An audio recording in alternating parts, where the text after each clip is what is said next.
Hi, this is Karina with Infinite Life Mastery, and welcome back for our third and final video in the series of 3 essential elements in the divorce decision-making process. Yes, I finally got it on the third video. So welcome, and I hope that the other 2 videos have brought value to you in this very difficult and isolating process. And I'm hoping that you began feeling like there's really true hope there for the process that you're going through, and that I'm hoping that you're beginning to feel like you really are not alone in this, and that in fact, you can't be alone in this, and reaching out for proper support. And before you even get to that support space, really checking in and begin to work on your mindset and understanding where you want your decision to take you. What is the outcome you're really looking at? So our third element here is hopefully going to bring everything together. And this element of success is feeling fully prepared for the journey. Whether you're going to go for the divorce process journey, or whether you're going to be going through the repairing your marriage journey. And I believe that the first and second element that I talked about can really get you into that space of feeling, truly feeling that you are prepared. And I think that the very first element, honestly, is the one that can really give you that most confidence that you are prepared to go through whatever it is that you need to go through. And being fully prepared, in my mind, means quite a few different things. And let me expand more on that. So, of course, nothing is just super simple, even though it kind of is. And try not to complicate pre-divorce process, because either route is complicated enough. However, I think that's very important to make an informed decision, and that's why I wanted to give you all of these elements so you can begin considering what is that you need for your life, within your context of your life, to really make the best decision that you can. Okay, so, and of course, the elements that I talk about, they're not exhaustive. These are just things that I have found through the, over a decade on working with this and really exploring and researching and studying this, is that, this is where my expertise is. Other people may have different take on it, different perspective, and it's all whatever helps you to feel like that's my deal, that's my words, that's exactly how I feel. So again, take this with an open mind and just receive the information.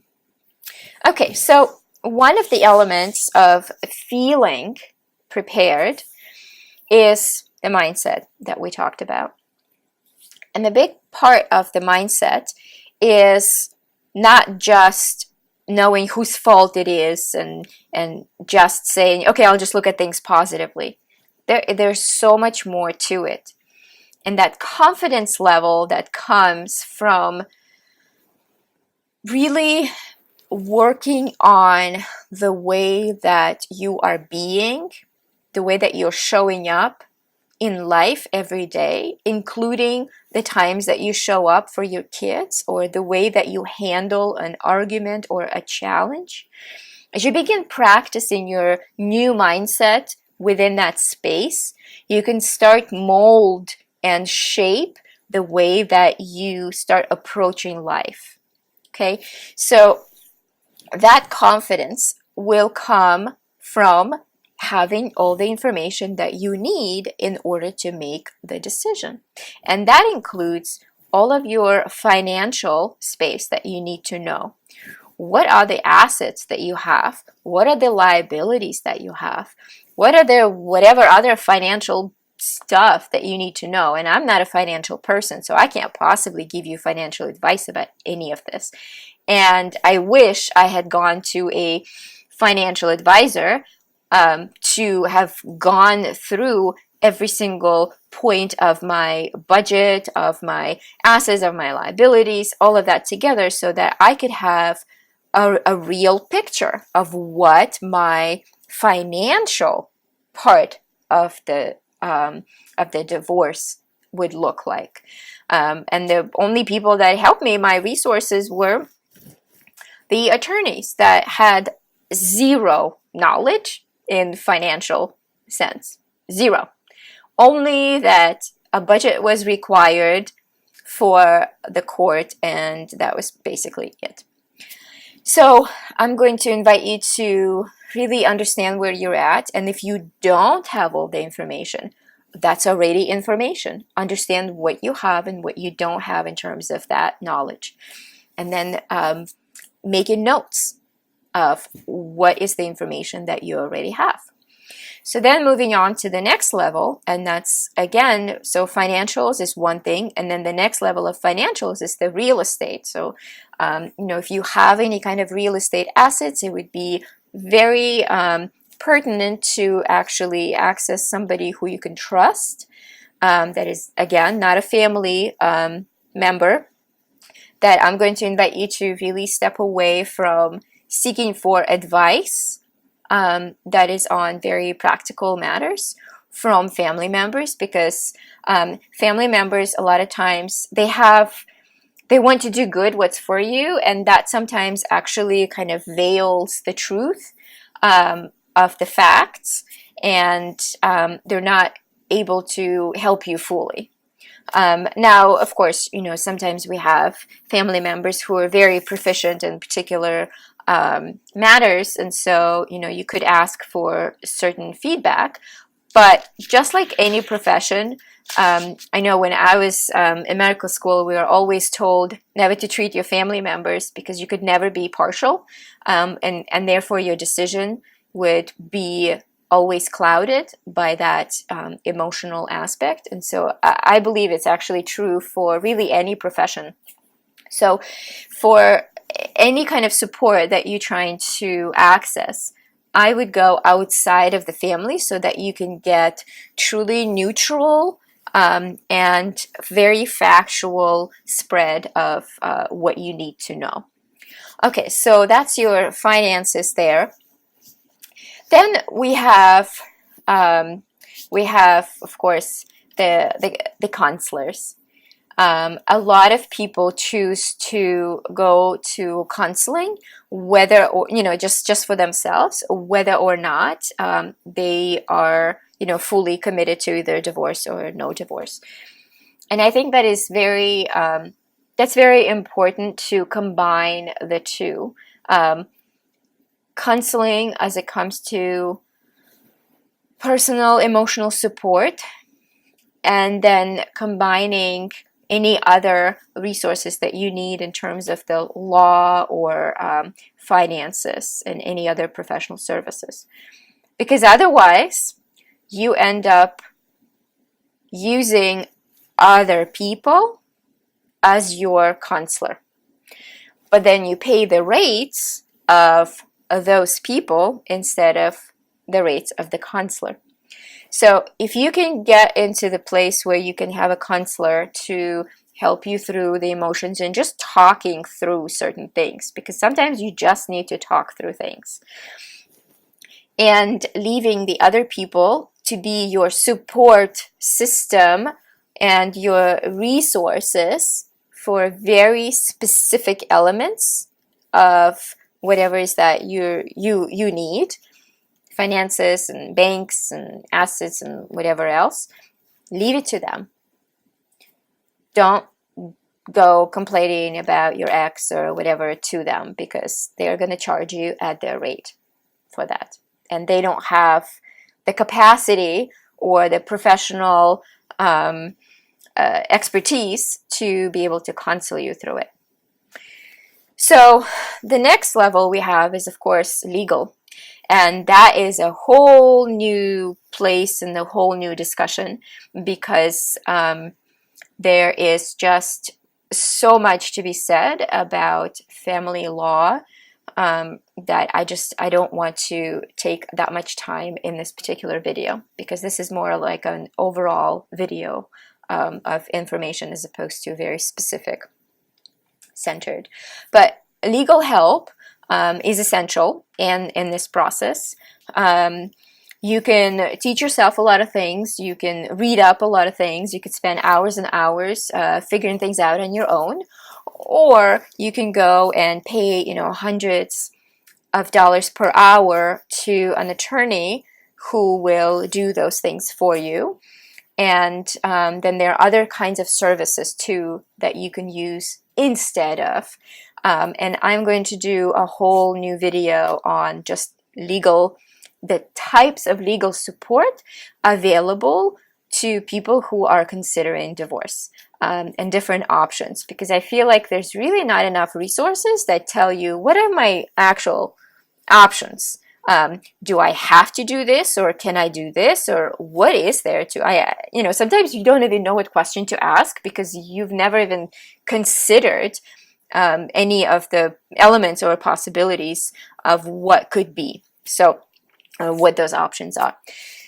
So legal is big, and again, using it as your 911 call, as opposed to coming in and talking about all of these things about your spouse. It's not helpful, and you're going to get charged at that rate.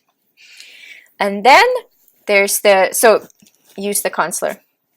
And then there's this kind of in-between space that I really wish I had access to when I was growing up, when I was going through my decision-making process.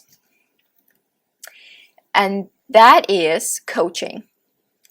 And this is not where I start pitching my programs or pitching my services. This is just an honest look at what I have found has really worked in my work and with my clients and with people going through what you're going through.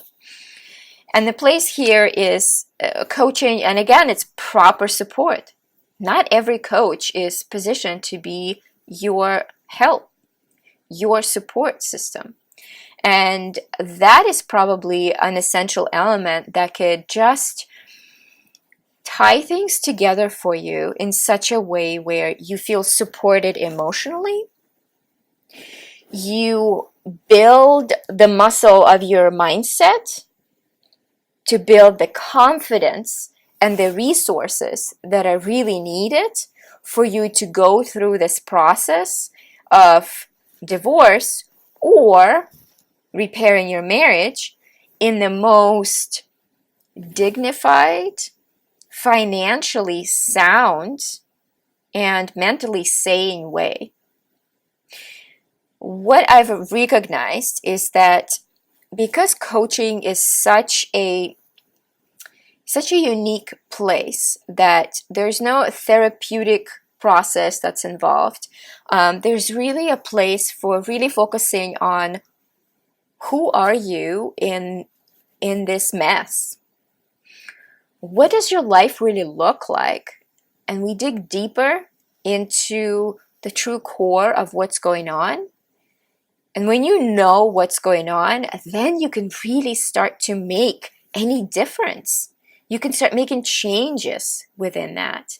And as you start to recognize certain thought patterns and certain actions that come out of it, and you replace them with more empowering and more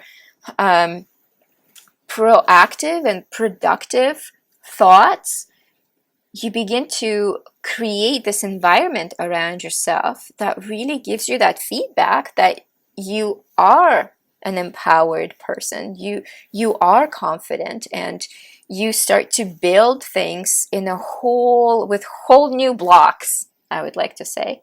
Because again, we cannot solve our problems from the same space where they have been created. And a lot of times when we just work with the counselors, there's a lot of space, there's a lot of time and discussion that is spent on the problems, not so much on the solutions. And then here, when we work with the legal counsel and the financial people and the resources here, we get mostly information that is very much matter of fact. But I believe that a coach really ties them together, allowing you to have the mindset that has been reframed so you can really open your eyes and see the new opportunities and possibilities for how the whole thing can go. So if you are in the space of deciding for divorce or deciding for repairing your marriage, I think repairing your marriage is also a very important place to have this tying together entity like a coach, a proper support type of a coach who really understands what it's like to go through divorce, so that they can also ask you very specific questions that could elicit you to think deeper and really understand what is that you can do yourself to make the situation in the way that you want it to be. Because if someone who's just talking to you about just saving the marriage without the understanding of, well, what if it doesn't work out? What about this? What about that? Have you considered this? And I know there's some moms who have shared with me that they were in a space of wanting to go and get a divorce. And then they had a conversation with someone who was not leaning one way or another, but they asked very guided questions from the space of divorce knowledge that allowed moms to really, this particular mom to really look within herself and say, wait a minute, I didn't even consider all of these outcomes and all of these other things I needed to consider. I just thought, oh, well, divorce is just this thing and that's it. So having the proper connection here that really ties you to this emotional support, the mindset that gets reframed in the most empowering way, that you can gain the confidence in going through the process of repairing your marriage and then helping to work on how you show up in that marriage, and then help you find also alternative resources like relationship counselors that could help you as a couple to get yourselves into the next level. So that's where I think that the coaching, the divorce coaching profession is, it's kind of a place of itself. And I appreciate the idea of pre-divorce coaching. And that is an important space where if we can tap into that resource, I know 100% that resource in itself will save tens of thousands of dollars from this space, from the legal and financial and other resources, and even will save hundreds of dollars or sometimes thousands of dollars of therapy that sometimes just does not go anywhere. So having investment in that place of support just really positions you into this new place of confidence that you do have the mindset that is able to take on the challenges, is able to see things for the way they are, and you have the support of a person who has the knowledge of what either way really looks like, who can bring out the best in you and who can help you to go through the process as your best self for the sake of your kids. So that's where I see coaching as another very important element of this support structure. And I think that's the one element that really truly brings things together and allows people to have that confidence and to have the feeling of being prepared for the journey, whichever journey it ends up being. So that was the longest video of all of them all, and I appreciate you staying all the way until the end. And I hope that these videos have given you not just overwhelming amount of information, but just food for thought in a different place. I think it is time that we start breaking this stigma of divorce, and I think it is absolutely essential that we begin moving from this isolated place of it's all on me, I have to figure everything out, and I have to somehow know all the answers, to, okay, I'm ready to step into support that can really empower me to get the results I want. Because the truth is, you get to design how this journey is going to play out for you. If you choose to decide, if you choose to design it. And that's where that mindset element is so important. That if you work on that piece, everything else will come together. So, thank you for giving me your time, for spending this time really on yourself for the sake of your future and really the future of your kids as well. So thank you. And remember again that you are not alone and that you are going through this journey for a reason.